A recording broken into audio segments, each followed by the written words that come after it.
8న ప్రపంచవ్యాప్తంగా వైఎస్ఆర్ జయంతి వేడుకలు. ఈ నెల 8న ప్రపంచవ్యాప్తంగా దివంగత మహానేత వైఎస్ రాజశేఖర రెడ్డి జయంతి వేడుకలు ఘనంగా నిర్వహిస్తామని వైఎస్ఆర్సీపీ నాయకుడు మాజీ మంత్రి గుడివాడ అమర్నాథ్ తెలిపారు. గురువారం ఆయన వైఎస్ఆర్సీపీ కార్యాలయంలో పార్టీ ముఖ్య నాయకులతో సమావేశం నిర్వహించారు. వైఎస్ఆర్ జయంతి వేడుకల నిర్వహణపై చర్చించారు. అనంతరం గుడివాడ అమర్నాథ్ మీడియాతో మాట్లాడుతూ ఎన్నికల ఫలితాలపై ఇప్పటికే వైఎస్ జగన్ సమీక్ష మొదలుపెట్టారని, నియోజకవర్గ స్థాయిలో నాయకులతో సమావేశాలు పెట్టే ఆలోచన అధిష్టానం చేస్తుందని తెలిపారు. ప్రజల పక్షాన ఎప్పుడు వైఎస్ఆర్సీపీ నిలబడుతుంది, ప్రజలకు అండగా వైఎస్ జగన్ నిలబడతారు. వాలంటరీ వ్యవస్థ వల్ల ప్రజలకు మేలు జరిగిందని అమర్నాథ్ అన్నారు.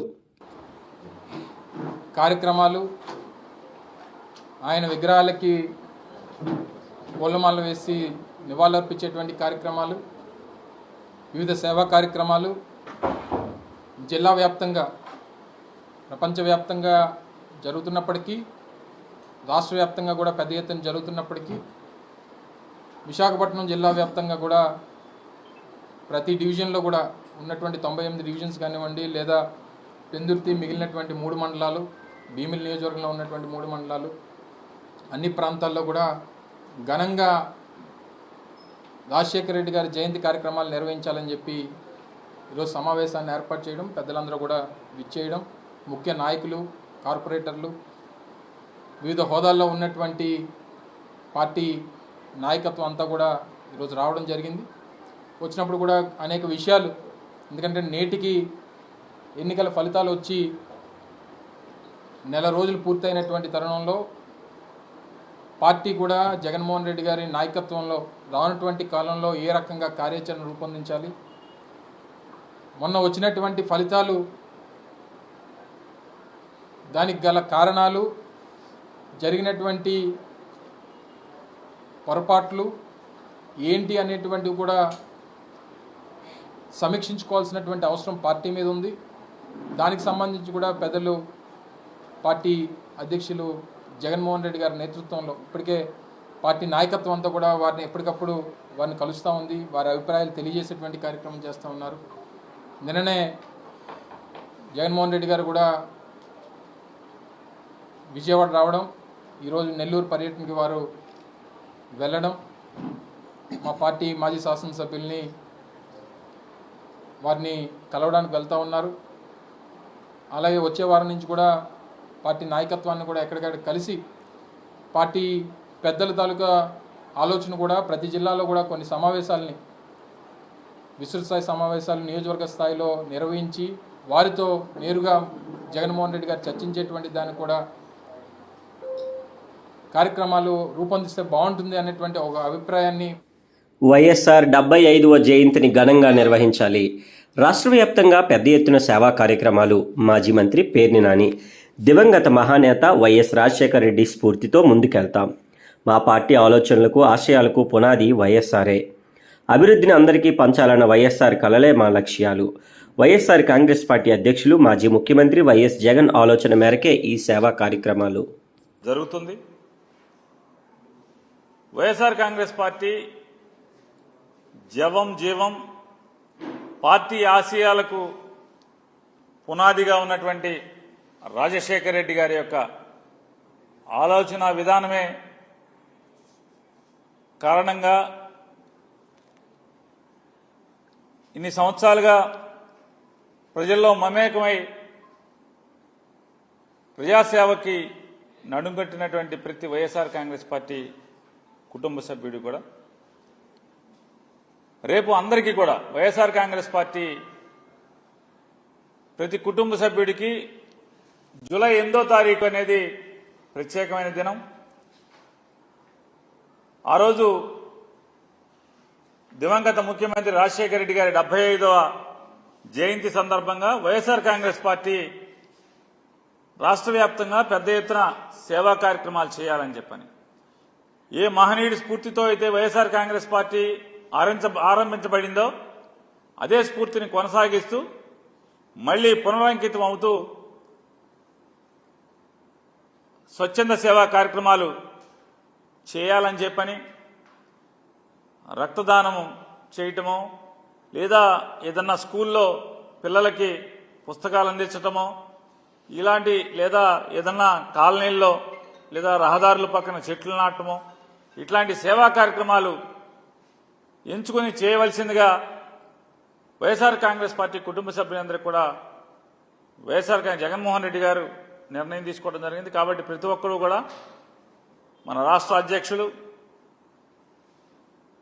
జగన్మోహన్ రెడ్డి గారి ఆలోచన మేరకు ప్రతి వైఎస్ఆర్ కాంగ్రెస్ పార్టీ కుటుంబ సభ్యుడు కూడా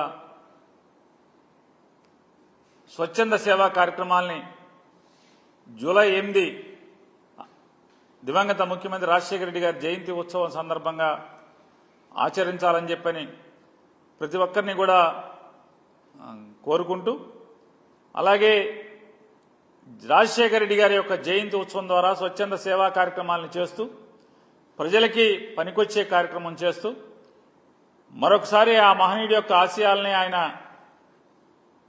రాజకీయాల్లో ఆయన జీవించిన తీరుని స్మరించుకుంటూ మరొకసారి గుర్తు చేసుకుని పునరుత్తేజంతో పనిచేయడానికి, ప్రజాసేవ చేయడానికి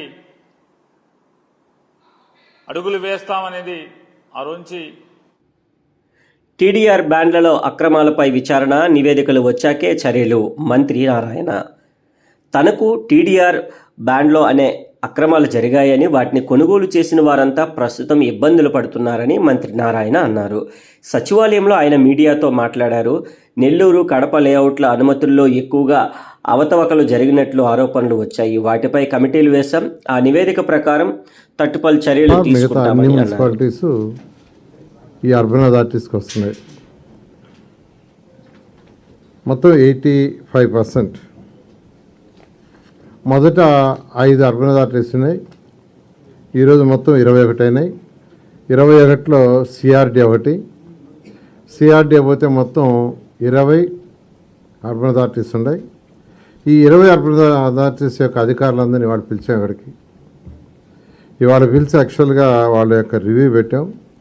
రివ్యూలో ముఖ్యంగా ఏంటంటే వాళ్ళ అర్బన్ అథారిటీస్లో ఏమేం చేస్తున్నారు, ఏమేం పనులు పెండింగ్ ఉన్నాయి, వాటికి ఎంతెంత అమౌంట్ పే చేయాలి, వాటి సోర్స్ ఆఫ్ ఇన్కము, వాటి యొక్క ఎక్స్పెండిచరు. తర్వాత మెయిన్గా అర్బన్ అథారిటీస్ని ఫామ్ చేసింది యాక్చువల్గా ఏంటంటే అర్బన్ ఏరియాస్ని ఎక్కువ డెవలప్ చేయాలని.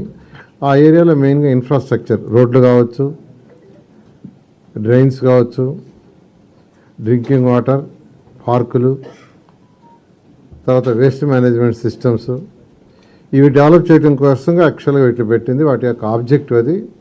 మెయిన్గా ట్రంక్ ఇన్ఫ్రాస్ట్రక్చర్, కొత్తగా టౌన్షిప్ని ఎక్స్పాండ్ చేయటం. ఉన్న ఏరియా రద్దీ అయినప్పుడు టౌన్ ఎక్స్పాన్షన్ అవుతుంటుంది. ఎక్స్పాన్షన్ ఏరియాలో రోడ్లు, డ్రైన్స్, అది పర్పస్. దాని మీద ఇవాళ యాక్చువల్గా అన్నింటిలో రివ్యూ చేసాం. అయితే వాళ్ళకు కూడా ఈరోజు ఏంటంటే ఫైనాన్షియల్ ప్రాబ్లమ్స్లో ఉన్నారు. ఈ అర్బన్ అథారిటీస్కి వాళ్ళకు వచ్చే కలెక్షన్ వాళ్ళ అకౌంట్లో ఉంటే చాలా చాలా కంఫర్ట్గా ఉండేవాళ్ళు. దాన్ని అంతా గత ప్రభుత్వం మొత్తం రకరకాలుగా ఖర్చు పెట్టేసింది. ఈ అర్బన్ అథారిటీస్ని ఫామ్ చేసినప్పుడే మెయిన్గా ఏంటంటే ఆబ్జెక్టివ్ ఏంటంటే ఆ ఏరియాలో అర్బన్ ఏరియాని స్ట్రెంథన్ చేయటం. కానీ యాక్చువల్గా వాళ్ళు వచ్చిన కలెక్షన్లో మెజారిటీ కలెక్షన్ ఈరోజు రైతులకు బకాయిలు చెల్లింపు కోసం 1000 కోట్ల విడుదల. రైతుల బకాయిల బాధ్యత కూటమి ప్రభుత్వం తీసుకుంటుంది. గత ప్రభుత్వం రైతులను ముంచేసింది. ధాన్యం కొనుగోలు చేసి 1600 కోట్లు చెల్లించలేదు. పౌర సరఫరాల శాఖను అప్పుల్లో ముంచేసింది. వైసీపీ హయాంలో రేషన్ మాఫియా రాజ్యమేలింది. కాకినాడ పోర్టు అడ్డాగా ద్వారంపూడి కుటుంబం అవినీతికి పాల్పడింది. పేదలు పట్టుకొట్టి దోచుకున్న ఏ ఒక్కరిని వదిలిపెట్టాం. భవిష్యత్తులో ప్రజా పంపిణీ వ్యవస్థను సమూలంగా ప్రక్షాళన చేస్తాం. మీడియా సమావేశంలో రాష్ట్ర పౌర సరఫరాల శాఖ మంత్రి నాదెండ్ల మనోహర్ ఏ విధంగా మనం ఈ రైతుల్ని ఆదుకోవాలనే ఒక ప్రయత్నం చేసినప్పుడు గౌరవ ముఖ్యమంత్రి గారు పెద్ద మనసుతోటి 1000 కోట్ల రూపాయలు మంజూరు చేసి రైతుల్ని ఆదుకోమని ఆయన ఆదేశాలు ఇవ్వడం జరిగింది. అందులో భాగంగా తొలి విడతలో ఈ రోజున ఈ 1000 కోట్ల రూపాయలు రైతులందరికీ అందించే విధంగా ఒక ప్రక్రియ ప్రారంభించాం. మరో 600 కోట్ల రూపాయలు ఏవైతే బకాయిలు ఇంకా మిగిలి ఉంటాయో వాటిని కూడా తేదీలను ఆధారం చేసుకునే మేము ఈ రిలీజ్ చేయడం జరుగుతోంది. అంటే అందరికన్నా ముందు ఎవరైతే సరఫరా చేశారో, ఎవరి దగ్గర మేము కొనుగోలు చేశామో ఆ రైతులకి ముందు అందించే విధంగా ఒక ఫార్ములా తయారు చేసి దాని విధంగా మేము రైతుల్ని ఆదుకోవడానికి ఒక కార్యక్రమం చేశాం. అంటే మేము ఇంత ఆర్థిక పరిస్థితులు, కష్టమైన ఆర్థిక పరిస్థితులు, వాస్తవాలు ఏంటో నాకు తెలుసు, మీ అందరు కూడా చూశారు, మీరు కూడా పుంకాలుగా రాస్తూ ఉన్నారు మీడియాలో. ఎంత ఇబ్బందికరమైన పరిస్థితుల్లో కూడా రైతు సంక్షేమమే మన బాధ్యత, ఇది మనం ఎట్టి పరిస్థితుల్లో కూడా రైతును ఆదుకోవాలని గౌరవ ముఖ్యమంత్రి గారు, మా ప్రభుత్వం తీసుకున్న ఈ నిర్ణయాన్ని మా ప్రాధాన్యాలలో ప్రథమైన ప్రాధాన్యత మన రైతులను ఆదుకోవాలనే ఉద్దేశంతో మేము చేసిన ఈ ప్రక్రియని మీరందరూ కూడా గమనిస్తారని మనస్ఫూర్తిగా ఈ సందర్భంగా మేము మీకు తెలియజేస్తున్నాం. అదేవిధంగా ఆహార భద్రత కూడా మా బాధ్యత, అది కూడా ఖచ్చితంగా మా ప్రాధాన్యాలలో ఇది ఒక ముఖ్యమైన అంశం. ఇది పూర్తిగా మేము చిత్తశుద్ధితోటి నిజాయితీగా అమలు చేయాలని, ఒక మార్పు తీసుకురావాలని మేము చేస్తున్న ఈ ప్రయత్నంలో ప్రతి ఒక్కరు కూడా సహకరించమని మనస్ఫూర్తిగా ఈ సందర్భంగా కోరుకుంటున్నాను. ఎందుకంటే ప్రజా పంపిణీ వ్యవస్థ ద్వారా అందించే బియ్యం మరియు ఇతర నిత్యావసర సరుకులు ఖచ్చితంగా సక్రమంగా నాణ్యతతోటి ప్రజలకు అందే విధంగా మేము చర్యలు చేపట్టబోతున్నాం. అందులో ఏ మాత్రం కూడా తూకంలో తేడా వచ్చినా లేదా సరుకు పక్కదారి పట్టించాలని కొంతమంది ప్రయత్నించినా ఎవరిని కూడా వదిలే ప్రసక్తే లేదు. చాలా కఠినంగా వ్యవహరిస్తాం. ఉదయమే మేము సమీక్షా సమావేశం ఏర్పాటు చేసుకున్నప్పుడు కమిషనర్ గారితో, ఎండీ గారితో నేను చెప్పింది ఏంటంటే, ఈ నెల మేము చేస్తున్న పంపిణీ కార్యక్రమంలో 251 MLS పాయింట్స్లో ఆల్రెడీ తనిఖీలు జరిగినాయి. అదేవిధంగా ఫేర్ ప్రైస్ డీలర్స్ మరియు మొబైల్ డిస్పెన్సింగ్ యూనిట్స్, MDUs అంటాం, ఈ వాహనాలు ఏవైతే తీసుకొచ్చి వీళ్ళు పంపిణీ చేస్తున్నారో వాళ్ళు సక్రమంగా పంపిణీ చేస్తున్నారు లేదా అనే బాధ్యత మా జిల్లా యంత్రాంగం పైన ఉంటుంది. స్థానికంగా ఉన్న డిస్ట్రిక్ట్ సప్లై ఆఫీసరు, జాయింట్ కలెక్టర్లు, సివిల్ సప్లైస్ డిప్యూటీ తహసీల్దార్లు వీళ్ళందరూ కూడా అప్రమత్తంగా ఉండి సమాచారం తెప్పించుకుని ఎక్కడ కూడా పొరపాటు జరగకుండా సక్రమంగా ప్రతి కార్డుదారుడికి సరైన తూకంతో బియ్యం అందించే ఈ కార్యక్రమాన్ని జాగ్రత్తగా నిర్వహించాల్సిన బాధ్యత వాళ్ళందరిపైన ఉంటుంది. ఇంకా ఎన్నో మార్పులు తీసుకొస్తాం రాబోయే రోజుల్లో. నేను మరొకసారి రాష్ట్ర ప్రజలందరికీ కూడా మా ప్రభుత్వం చేపట్టబోయే ప్రతి కార్యక్రమం కూడా ఖచ్చితంగా నిజాయితీగా ఉంటుంది, పారదర్శకంగా, ఒక మంచి విలువలతో కూడిన రాజకీయాలతో నిండి మనస్ఫూర్తిగా ప్రజలకి మంచి అధికారం చూపించాలనే ఉద్దేశంతో మేము కష్టపడి పనిచేస్తున్నాం. సో ఈ వ్యవస్థలో ఉన్న ప్రతి ఒక్కరూ దయచేసి వాళ్ళు కూడా ఆ మార్పు చూపించాలి. కష్టపడాల్సిన అవసరం వచ్చింది. మన రాష్ట్రాన్ని మనం కాపాడుకోవాలి. ఈ రోజున్న పరిస్థితిని మనం మార్చుకోవాలనుకున్నప్పుడు నిజాయితీగా పనిచేయాలి. అందులో భాగంగా గత వారం రోజుల నుంచి మీరు చూశారు, రాష్ట్ర వ్యాప్తంగా జగన్ జైలుకు పోయే సమయం ఆసన్నమైంది. మంత్రి రాంప్రసాద్ రెడ్డి జగన్ మరోసారి జైలుకు పోయే సమయం ఆసన్నమైందని ఏపీ రవాణా శాఖ మంత్రి అన్నారు. మంగళగిరిలోని పార్టీ కేంద్రాలయంలో ఏర్పాటు చేసిన మీడియా సమావేశంలో ఆయన మాట్లాడుతూ నెల్లూరులో జగన్ చేసిన వ్యాఖ్యలపై తీవ్రంగా స్పందించారు. 5 ఏళ్లలో జగన్ చేసిన పాపాలే అతడి వెంటాడుతున్నాయని అన్నారు. అధికారం చేపట్టిన 21 రోజుల్లోనే చంద్రబాబు ఏమి చేయలేదని జగన్ అనడం విడ్డూరంగా ఉందని అన్నారు. జగన్మోహన్ రెడ్డి అనే వ్యక్తి నెల్లూరులో ఉన్న మాజీ శాసనసభ్యుడు, అలాగే గత ఎన్నికల్లో ఎన్నికల నియమావళిని ఉల్లంఘించి పోలింగ్ బూత్లకు చొరబడి అక్కడున్న ఈవీఎంను పగలగొట్టిన కేసులో ముద్దాయి అయిన పిన్నెల్లి రామకృష్ణారెడ్డి అనే అతన్ని పరామర్శించేదానికి ఈరోజు నెల్లూరు జైలుకు వెళ్ళడం జరిగింది. నేను మీ దృష్టికి కొన్ని విషయాలు తీసుకోబోదలిచాము.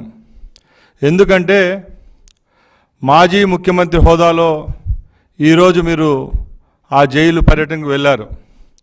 అక్కడ మీరు పరామర్శించింది కేవలం మీ మాజీ ఎమ్మెల్యేనే కాదు, ఎంతో పవిత్రమైన వ్యవస్థ ఎలక్షన్ కమిషన్ అనేది రాజ్యాంగబద్ధంగా భారతదేశంలో ఎన్నో సంవత్సరాలుగా నిష్పక్షపాతంగా ఎన్నికలు నిర్వహించే కార్యక్రమంలో ఎక్కడా లేని విధంగా అవకతవకలు జరిగిన నియోజకవర్గం ఏదైనా ఉందంటే అది మాచర్ల. గత 4 పర్యాయాలు అక్కడ శాసనసభ్యుడిగా ఉన్న ఈ రామకృష్ణారెడ్డి అనే అతను మొన్న ఎన్నికల్లో బూతులేకి చొరబడి ఈవీఎం బాక్స్ను పగలగొట్టి, అదే కాకుండా అక్కడ తెలుగుదేశం పార్టీ ఏజెంట్గా ఉన్న శేషగిరిరావు అనే అతను అడ్డుపడితే ఆయన మీద కూడా దాడి చేయడం జరిగింది. ఇదంతా గత 30 రోజులుగా సోషల్ మీడియాలో అయితేనేం, ప్రెస్లోనైతేనేం ఎక్కడ చూసినా మనం చూస్తూనే ఉన్నాం. అంతా ప్రజల్లోకి వెళ్ళిన ఘటన ఏదైనా ఉందంటే ఈ ఇష్యూనే ఉంది. దాన్ని కూడా తప్పుదారి పట్టించే విధంగా దాంకొని హైకోర్టును ఆశ్రయించి అక్కడ బెయిల్ రాకపోవడంతో తానంతకు తానే వచ్చి ఈరోజు లొంగిపోవడం జరిగింది. అలాంటి వ్యక్తిని నువ్వు పరామర్శించడం జరిగింది. దానికి మేము కూడా ఏం విమర్శించాం. ఎందుకంటే ఎట్లయినా కానీ మంచోడో చెడ్డోడో అతను 4 పర్యాయాలు శాసనసభ్యుడిగా నీ వెంటే నడిచాడు కాబట్టి నువ్వు అక్కడికి వెళ్ళడం మేము కూడా సంతోషిస్తున్నాం. అంతేగాని నువ్వు ఆ సంఘటన వదిలేసి మా ముఖ్యమంత్రి వర్యులు పెద్దలు నారా చంద్రబాబు నాయుడు గారి మీద, ఇప్పుడున్న ప్రభుత్వం మీద కొన్ని చురుకలు అంటించారు మీరు. దాని కౌంటర్గానే నేను ఈ కార్యక్రమాన్ని ఇక్కడ ఏర్పాటు చేశాను. ప్రజల దృష్టికి కూడా కొన్ని విషయాలు చెప్పదలుచుకున్నాం. ముఖ్యంగా మాచర్ల విషయానికి వస్తే ఈ రాష్ట్రంలోనే కాదు, దేశంలో అందరికీ తెలుసు, గత 5 సంవత్సరాలు నరమేధం జరిగిన నియోజకవర్గం ఏదైనా ఉందంటే ఈ రాష్ట్రంలో మాచర్లే అని అందరికీ తెలుసు. పల్నాడు జిల్లాలోనే ఎక్కడ ఏ సంఘటన టీవీలో వచ్చినా, సోషల్ మీడియాలో వచ్చినా, ప్రింట్ మీడియాలో వచ్చినా ఫస్ట్ అందరినీ ఆకర్షించే దృష్టి కేవలం మాచర్లే. అక్కడ తెలుగుదేశం పార్టీ కార్యకర్తలపైనైతేనేం, ప్రజలపైతేనేం పిన్నెల్లిని జగన్ పరామర్శించడంపై హోంమంత్రి అనిత హాట్ కామెంట్స్. ఈవీఎం ధ్వంసం, హత్యాయత్నం కేసులో అరెస్ట్ అయి నెల్లూరు సెంట్రల్ జైల్లో ఉన్న మాచర్ల మాజీ ఎమ్మెల్యే పిన్నెల్లి రామకృష్ణారెడ్డిని మాజీ ముఖ్యమంత్రి జగన్మోహన్ రెడ్డి కలవడంపై హోంమంత్రి అనిత ఘాటు వ్యాఖ్యలు చేశారు. ఈవీఎం పగలగొట్టి మాజీ ఎమ్మెల్యే జైలుకు వెళ్తే ఆయన్ను పరామర్శ చేయడానికి జగన్ 25 లక్షలు ఖర్చు పెట్టి మరీ వెళ్లారని ఎద్దేవా చేశారు. ప్రతిపక్షంలోకి వచ్చాక జైల్లో ఉన్న పిన్నెల్లిని హెలికాప్టర్లో వెళ్లి మరీ పరామర్శించారన్నారు. ఈరోజు tribal welfare, health department, police department, HR department అన్ని డిపార్ట్మెంట్లు కూర్చున్న తర్వాత అసలు కాజ్ అనేది గిరిజనులు, అమాయకమైన గిరిజనులు ఎందుకు గాంజా సాగు మీదకి వెళ్తున్నారు, అసలు వాళ్ళు ఎందుకు చేస్తున్నారు అంటే ఇలాంటి విషయాలు మనం ఆలోచించుకుంటే ఇంతకుముందు ఆల్టర్నేటివ్ క్రాప్స్ ఉండేవి. కాఫీ ప్లాంటేషన్ అని, జింజర్ అని, టర్మరిక్ అని ఇలా సపరేట్ ప్లాంటేషన్స్ ఉండేవి. కానీ వాటి సంగతి అంతా మనం ఒకసారి చూసుకుంటే వాటికి ఆల్టర్నేటివ్గా కాఫీ ప్లాంటేషన్స్ అవన్నీ కాకుండా డైరెక్ట్గా వాళ్ళు గాంజా పెంచడానికి కొంతమంది బయట నుంచి వచ్చి వాళ్ళకి డబ్బులు ఇచ్చి వాళ్ళని ప్రలోభ పెట్టి అది పెంచే కార్యక్రమం చేయటం మనందరం కూడా చూసాం. తర్వాత ఇప్పుడు ట్రైబల్ వెల్ఫేర్ మినిస్ట్రీ గారు కూడా వచ్చారు. అసలు గంజాయి విషయంలో ట్రైబల్స్కి సంబంధించి ఆల్టర్నేట్ క్రాప్స్ ఏమున్నాయి, ఎందుకు అలా చేశారన్నది అన్ని కూడా మేడం మనందరికీ కూడా వివరిస్తారు. అయితే విషయం ఏంటంటే పోలీస్ డిపార్ట్మెంట్, అదేవిధంగా మనకి ఎడ్యుకేషన్ డిపార్ట్మెంట్ ఇవన్నీ కూడా మనం చూసుకుంటే అసలు యాక్చువల్గా చిన్న పిల్లలు కూడా ఈరోజు గంజాయి డ్రగ్స్ తీసుకునే పొజిషన్కి దిగజారిపోయింది. ఇక్కడ విషయం ఏంటంటే నేను నా అబ్జర్వేషన్లోని కూడా కొంతమంది నేను నిపుణులతో మాట్లాడినప్పుడు ఏదైతే సెబ్కి ఇచ్చారు లాస్ట్ టైం, సెబ్కి సంబంధించి ఒక ఏర్పాటు చేసిన తర్వాత ఎక్సైజ్ డిపార్ట్మెంట్కి సంబంధించి ఒక 30%, మిగతా 70% స్టాఫ్ని తీసుకొచ్చి సెబ్కి వాళ్ళు అనుసంధానం చేస్తున్నారు. ఎప్పుడైతే సెబ్కి వాళ్ళు ఇచ్చారో సెబ్లో ఏంటంటే ఎస్పెషల్లీ గంజాయి ఒకటే కాకుండా శాండ్, లిక్కరు, మైన్ అన్నీ కూడా సంబంధించి వాళ్ళు చూసుకోవడమే కాకుండా గాంజాని సపరేట్గా వాళ్ళు చూసేకునే పరిస్థితి కనిపించలే. కాబట్టి ఇంకొక విషయం ఏంటంటే సెబ్ ఏర్పాటు చేసిన తర్వాత 2 years పాటు, అది కోవిడ్ టైంలోనా మామూలు టైంలోనా మనం ఒకసారి అబ్జర్వ్ చేసుకున్నా 2 years పాటు గాంజాయి డిస్ట్రాయేషన్కి ఎక్కడా కూడా పర్మిషన్స్ లేవు. కనీసం గాంజా ప్లాంటేషన్ డిస్ట్రాయ్ చేయడానికి కూడా సెబ్ వాళ్ళకి పర్మిషన్స్ ఇవ్వలే. 2 సంవత్సరాలు అంటే 2 సంవత్సరాల గాంజా ఎంత మేరకు పెరిగి ఉంటుందో మనందరం కూడా ఆలోచన చేసుకోవచ్చు. అంటే అటువంటి సిచ్యువేషన్ నుంచి ఈరోజు చిన్న పిల్లలకి 7 సంవత్సరాలు 8 సంవత్సరాలు స్కూల్లో చదువుకునే పిల్లలు కూడా గాంజా తీసుకునే పొజిషన్కి వచ్చేసారంటే అది ఆ ఇంపాక్ట్ ఎంతవరకు ఉంది, అట్ ద సేమ్ టైం ఆ సీరియస్నెస్ ఎంతవరకు ఉందని ప్రతి ఒక్కరు కూడా మనం కూడా ఆలోచన చేసుకోవాలి. దీనివల్లనే మేము లాస్ట్ టైం కూడా చెప్పాం, మనం జిల్లా లెవెల్లో టాస్క్ ఫోర్స్లు అప్పటికప్పుడు ఏర్పాటు చేసుకొని అప్పటికప్పుడు ఉన్న మెన్ను యూజ్ చేసుకొని టాస్క్ ఫోర్స్లో ఏర్పాటు చేసుకొని కొంతమంది చేస్తున్నారు. కానీ ఇప్పుడు గౌరవ మన డీసీపీ గారు మేము అందరం కలిసి కూర్చున్న తర్వాత హోమ్ సెక్రటరీ గారు అదేవిధంగా సిఐడి చీఫ్ అదేవిధంగా మన అందరికీ కూడా ఇంటెలిజెన్స్ వాళ్ళు అందరం కూర్చున్నాం, సెబ్ వాళ్ళు అందరం కూర్చున్నాం. ఇందాక కూర్చునేటప్పుడు ఈ యాంటీ నార్కోటిక్ టాస్క్ ఫోర్స్ అని చెప్పి ఒకటి ఏర్పాటు చేయడానికి ఈరోజు గవర్నమెంట్ నిర్ణయించుకుంది సబ్ కమిటీ ద్వారా.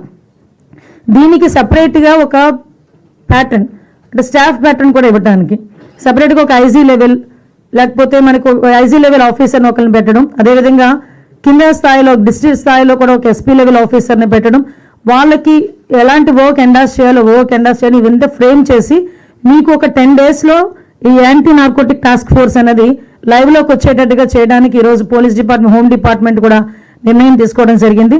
అదేవిధంగా ఇప్పుడు వాళ్ళతోనే ఇప్పుడు అదే కాకుండా వాళ్ళకి సంబంధించిన పూర్తి రైట్స్ ఏ రకంగా చేయాలి, ఒక toll free number last time కూడా చెప్పాం. ఈ రోజు వరకు మీరు అబ్జర్వ్ చేసుకుంటే ప్రతి జిల్లాలోని కూడా ఎస్పీ లెవెల్ ఆఫీసర్స్ దగ్గర సిపి లెవెల్ ఆఫీసర్స్ దగ్గర ఒక్కొక్క టోల్ ఫ్రీ నెంబర్స్ ఉన్నాయి. కానీ స్టేట్ లెవెల్లో ఒకే టోల్ ఫ్రీ నెంబర్ ఇవ్వడానికి ఈరోజు సిద్ధపడ్డాం. టోల్ ఫ్రీ నెంబర్ ఇచ్చి రివార్డు కూడా అంటే వాళ్ళు పట్టించిన గంజాయి మోతాదుని బట్టి వాళ్ళకి రివార్డు ఇవ్వడానికి కూడా గవర్నమెంట్ ఈరోజు మన సబ్ కమిటీలో నిర్ణయం తీసుకోవడం జరిగింది. అది కూడా యాజ్ ఎర్లీ యాజ్ పాసిబుల్ ఒక 1 weekలో యాజ్ ఎర్లీ యాజ్ పాసిబుల్ వీలైతే 1 week లోపలే ఆ టోల్ ఫ్రీ నెంబర్ కూడా మేము ప్రజలందరికీ కూడా కన్వీనియంట్గా ఉండే నెంబర్ కూడా ఇస్తాం.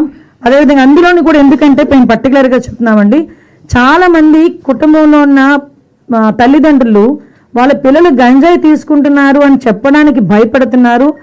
ఎందుకంటే సొసైటీలో వాళ్ళని ఏ రకంగా చూస్తారు అని చెప్పి బెంగపడుతున్నారు. అలాగని బయటకు వచ్చి నా పిల్లలు గంజాయి తీసుకుంటున్నారు అని చెప్పలేకపోతున్నారు.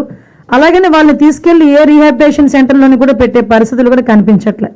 ఈరోజు హెల్త్ డిపార్ట్మెంట్ వాళ్ళతో కూడా మాట్లాడాం. ఈ డీ అడిక్షన్ సెంటర్స్ కానీ ఇప్పుడు ఫర్ ఎగ్జాంపుల్ వైజాగ్లోనే చూసుకుంటే ఒక కేజీహెచ్లో డీ అడిక్షన్ సెంటర్ ఉంది. అక్కడ కనుక వాళ్ళు ఓపీలో వచ్చిన తర్వాత అక్కడ నుంచి వాళ్ళు తిరిగి మనకి మెంటల్ హాస్పిటల్ ఏదైతే ఉందో అక్కడికి పంపించుకుంటారు. అలా కాకుండా ఈరోజు నేను మొన్న వైజాగ్ సెంట్రల్ ప్రెజెంట్ కూడా మేము చూస్తున్నాం. అక్కడున్న హాస్పిటల్స్ లోపల కూడా ఈ రీహాబిలిటేషన్ సెంటర్స్ని ఏర్పాటు చేయడానికి కూడా ఒక ప్రపోజల్ అయితే ఈరోజు సబ్ కమిటీలో ఒక చర్చ అయితే జరిగింది. దాన్ని ఎలా ఇంప్లిమెంట్ చేయాలి ఏంటన్నది దాని మీద కూడా దృష్టి పెట్టుకునే పరిస్థితి. ఎడ్యుకేషన్ డిపార్ట్మెంట్ పరంగా మనం చూసుకుంటే గ్రౌండ్ లెవెల్ నుంచే ఇందాక ట్రైబల్ వెల్ఫేర్కి సంబంధించి ఆ రోజు డిస్కషన్ వచ్చినప్పుడు కూడా ఎస్పెషల్లీ 10th class వరకు మన స్కూలింగ్ రెసిడెన్షియల్ స్కూలింగ్ ఇస్తున్నాం. బట్ ట్రైబల్ దగ్గరికి వచ్చేసరికి +2 వరకు కూడా నిర్బంధంగా మనకు ఆ విద్యను కూడా మనం అందించగలిగితే అంటే 10th class పాస్ అయిన తర్వాత ఇంటర్మీడియట్కి కాలేజెస్ లేక కొంతమంది వీటిని